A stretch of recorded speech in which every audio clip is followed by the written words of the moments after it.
So ముందుగా Warangal highway ప్రత్యేకత ఏంటంటే, ఒకటి హైదరాబాద్ ట్విన్ సిటీస్ కి చక్కటి రైల్వేస్, రోడ్వేస్, ఎయిర్వేస్ ఉన్నటువంటి ప్రాంతం. ఎయిర్వేస్ అంటే ఇంకా రన్నింగ్ లేదు, మొన్న స్టార్ట్ అయింది, త్వరలోనే స్టార్ట్ అవుతుంది మ్యామ్నూర్ ఎయిర్పోర్ట్. ఒకటి ఈ హైవే నేషనల్ హైవే 163, ఇది అప్ టు ఢిల్లీ వరకు వెళ్తుంది ఛత్తీస్గఢ్ మీదుగా.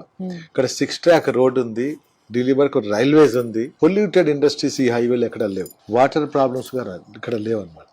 అనేక విద్యా రంగాలు ఉన్నాయి, వైద్య రంగం ఇక్కడ ఉంది. మొన్ననే ఎయిమ్స్ ను కూడా దేశ ప్రధాని గారు వచ్చి దాన్ని వర్చువల్ గా ఓపెన్ చేశారు.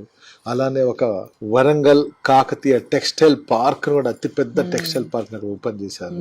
దీనివల్ల అనేక లక్షల్లో ఉద్యోగ అవకాశాలు కలగబోతున్నాయి. ఇదే కాకుండా పుణ్యక్షేత్రాలు ఇక్కడ భువనగిరి కోట కావచ్చు, యాదాద్రి కావచ్చు, కొలనపాక కావచ్చు, అలానే స్వర్ణగిరి. ఇదే కాకుండా అప్ టు వరంగల్ మీదుగా మీకు కాళేశ్వరం వరకు అన్ని టెంపుల్సే ఉన్నాయి. విద్యా వైద్య రంగాలతో పాటు చక్కటి ట్రాన్స్పోర్టేషన్స్ ఉన్నాయి, పిలిగ్రిమ్స్ హబ్స్ కూడా అక్కడ కాబోతున్నాయి. కాబట్టి మేము ఈస్ట్ హైదరాబాద్ ని ఎంచుకున్న అనేక వెంచర్, దాదాపు 1000 ఎకరాల్లో 50కి పైగా ఆ పరిసర ప్రాంతాల్లోనే మా వెంచర్లు చేయటం జరిగింది.